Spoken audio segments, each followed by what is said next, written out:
మొన్న ఒక వీడియోలో నేను చెప్పడం జరిగింది. జడ శ్రావణ్ కుమార్ జై భీమ్ భారత్రావు పార్టీ, జై భీమరావు భారత్ పార్టీ వ్యవస్థాపక అధ్యక్షులు వారు ఒక పిలుపిచ్చారు. మొత్తం ఆంధ్రప్రదేశ్లో ఉన్న అన్ని పోలీస్ స్టేషన్లో నా మీద ఒక కంప్లైంట్ ఆయనే తయారు చేసి, మీరందరూ ప్రతి పోలీస్ స్టేషన్లో ఈ కంప్లైంట్ ఇవ్వండి, కొన్ని వేల ఎఫ్ఐఆర్లు మనం కట్టాలి, పోలీస్ స్టేషన్లో కట్టకపోతే ఎస్పీ దగ్గరికి వెళ్ళండి, అయినా కట్టకపోతే మేజిస్ట్రేట్ దగ్గరికి వెళ్ళండి, అప్పుడు నా దగ్గరికి రండి, నేను ఒక బుద్ధి ఒక గుణపాఠం చెప్పాలనుకుంటున్నానని ఆయన చెప్పడం జరిగింది. ఆయన నాకు బుద్ధి చెప్పడం సరే, మరి ఆయనకి బుద్ధి ఉందా లేదా అనేది నాకు తెలియదు. ఎందుకంటే సుప్రీంకోర్టు ఎప్పుడో చెప్పింది, ఒకే ఇష్యూ మీద ఒక ఎఫ్ఐఆరే తప్ప వందల కొద్దీ or number of FIRs cannot be there అని చెప్పి చాలా స్పష్టంగా చెప్పడం జరిగింది.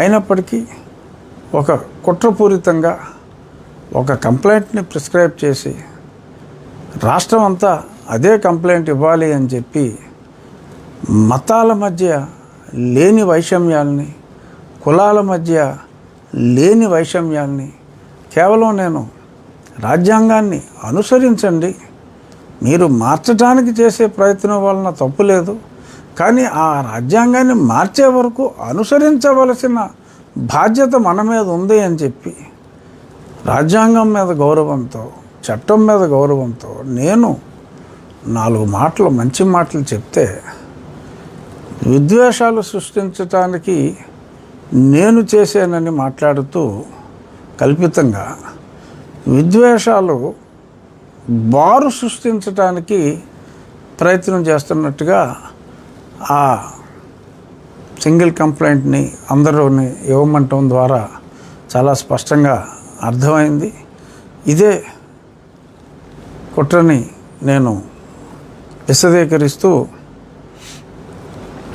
డీజీపీ గారికి లేఖ ద్వారా తెలియజేశాను.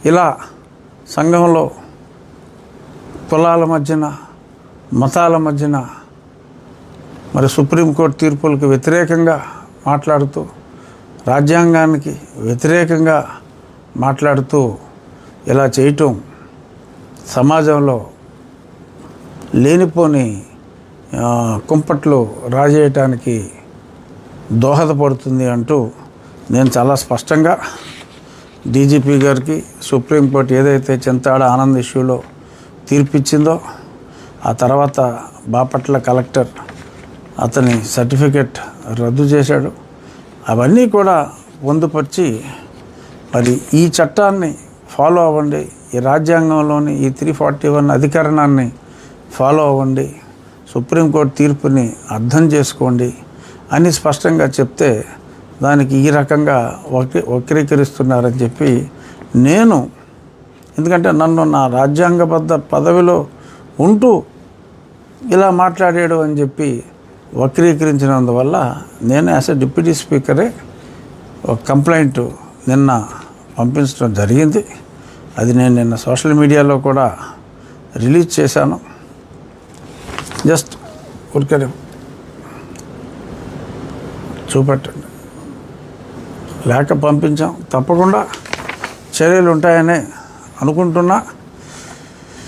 ఇంకొక విషయం, దళిత సోదరులకి నా బాధ్యతగా మళ్ళీ చెప్పాలి అని చెప్పి అనుకుంటున్నది ఏమిటంటే, నిన్న భీమవరంలో ఒక సుమారు 1000 మంది కుర్చీలలో ఆశీలైన వారితో, ఇంకొక 1000 ఖాళీ కుర్చీలతో ఒక భారీ, అర్థమైందా, ఖాళీ కుర్చీలతో ఒక భారీ బహిరంగ సభ అని చెప్పుకుంటున్నట్టు, అదే భారీయా కాదా అనేది అది ఎవరి కొలమానం వాళ్ళది.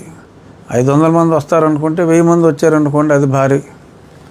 మరి 50,000 మంది వస్తారనుకుంటే మరి 1000 మంది వస్తే మరి దాన్ని ఏమనుకుంటారు. ఏదైనప్పటికీ ఒక సభ జరిగింది.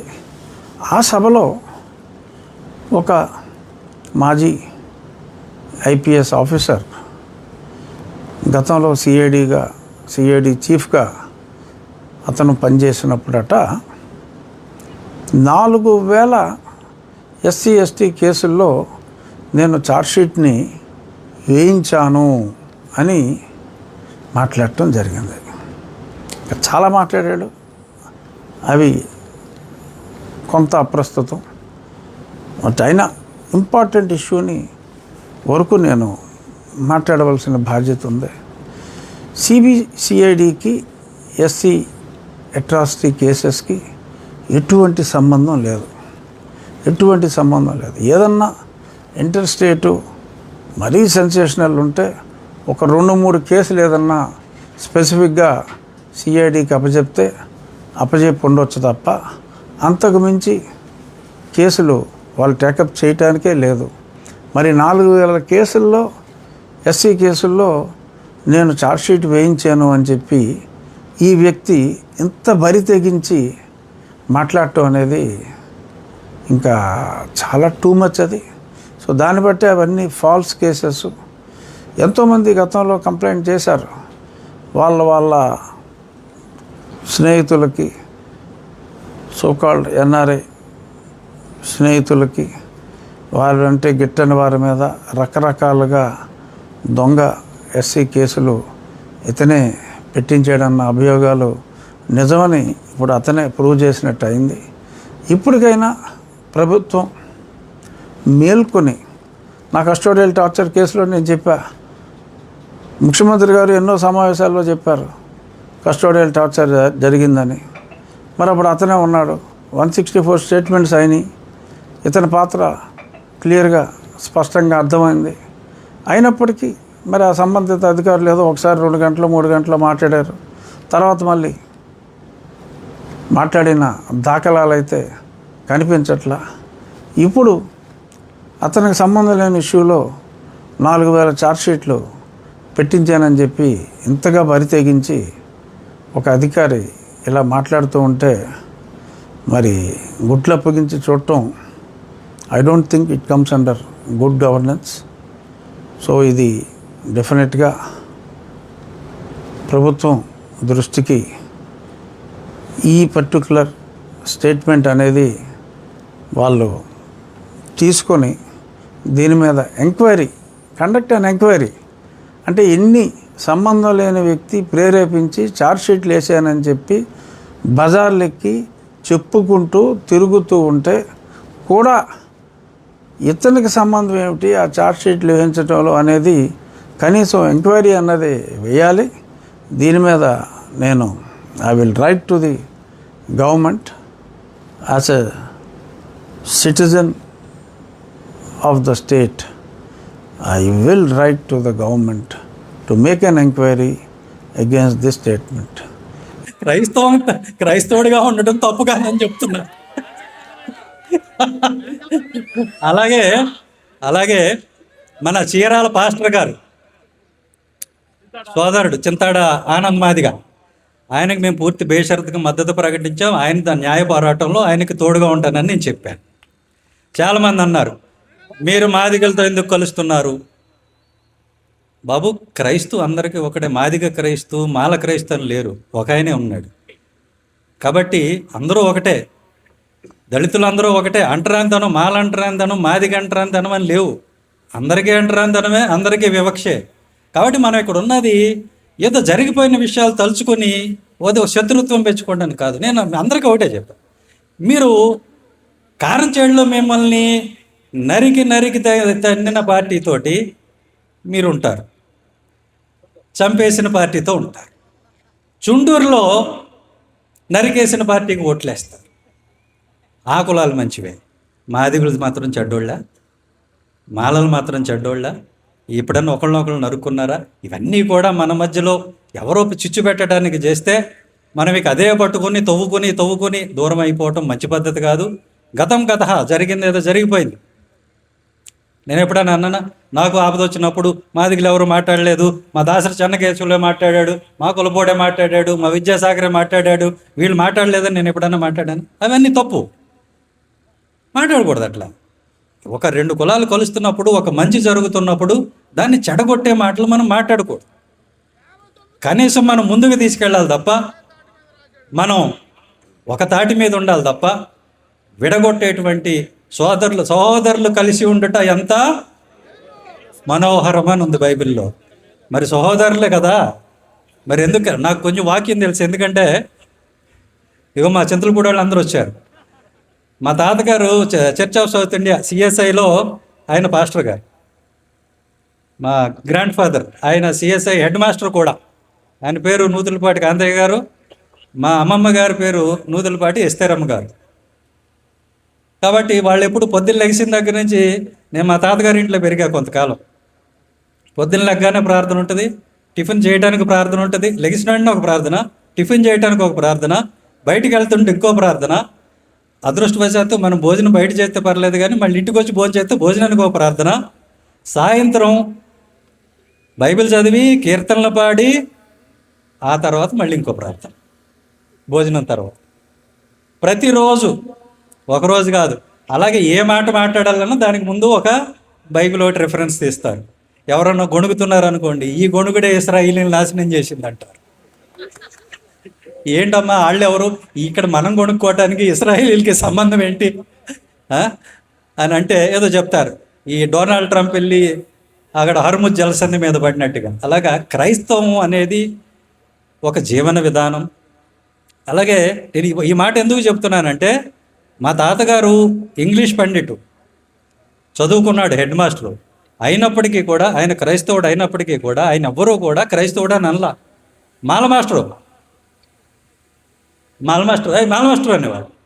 మాల మాస్టర్ వెళ్తున్నారు అనేవాడు.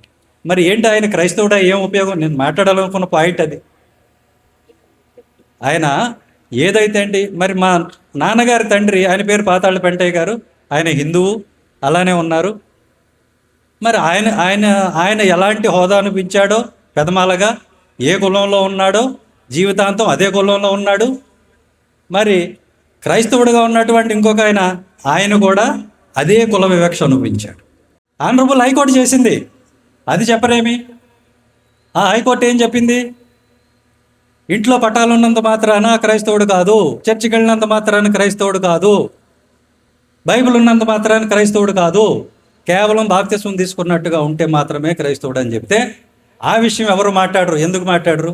నేను అనేక సార్లు ఆ జడ్జిమెంట్ని ప్రింటౌట్లు తీసి ప్రతి సభలో పంచా. బాబు వెళ్ళి చెప్పండి అందరికీ, చర్చిల్లో చెప్పండి, భయపడద్దని చెప్పండి, చర్చికి రావడానికి భయపడక్కర్లేదు, వెళ్ళండి, తెలుసుకుంటారు. చర్చికి వెళ్తారండి, వింటారు, నమ్మకం కుదిరితే క్రైస్తవం తీసుకుంటారు, లేకపోతే లేదు.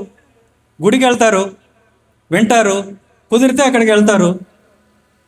అలాగే ఈ మసీదుకి వెళ్తారు, అక్కడ వాళ్ళు చెప్పేది వింటారు, నచ్చితే ఆ మతానికి వెళ్తారు, అల్లాహు అక్బర్ అంటారు. వినాలి కదా ముందు.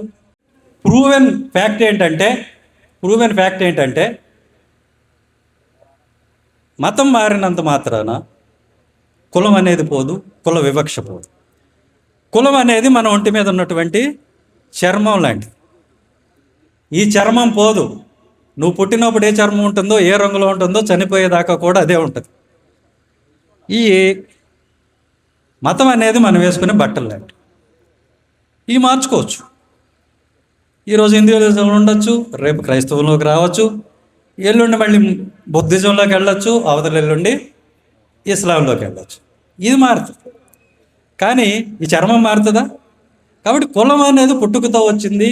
నీవు చనిపోయినా కానీ పోదు. ఎందుకంటే చనిపోయిన తర్వాత నిన్ను ఎక్కడ ఖననం చేయాలో కూడా నీ కులమే నిర్ణయిస్తుంది. ఎక్కడ పడితే అక్కడికి నేను రానివ్వరు. సవర్ణుల ఈ శ్మశానానికి నిన్ను రానివ్వరు. మళ్ళీ అంటరాని వాళ్ళ శ్మశానం ఎక్కడైతుందో అక్కడికి వెళ్ళాలి. అక్కడేంటి ఆచారం? అక్కడ కాల్చడం లేదు. అంటరాని వాళ్ళ శ్మశానాల్లో పూడ్చటమే ఆచారం. కాబట్టి పూడుస్తారు. పూడ్చిన తర్వాత సమాధి కడతాడు. ఇదిగో ఇది క్రైస్తవం అంటాడు. మీకు తెలియదు ఏంటంటే, సమాధి చేయటం అనేది ఈవెన్ బ్రాహ్మణుల్లో ఉంది, కొన్ని తెగల్లో. కేవలం క్రైస్తవుల్లో మాత్రమే లేదు, మిగతా వాళ్ళలో కూడా ఉంది. ఇది తెలుసుకోవాలి. వివక్ష పోనప్పుడు, అంటరాంతనం పోనప్పుడు ఈ సౌకర్యాలు ఎందుకు పోవాలి? కాబట్టి నేను చెప్పేది ఒకటే సోదరులారా, రాబోయే రోజుల్లో మనమందరం కూడా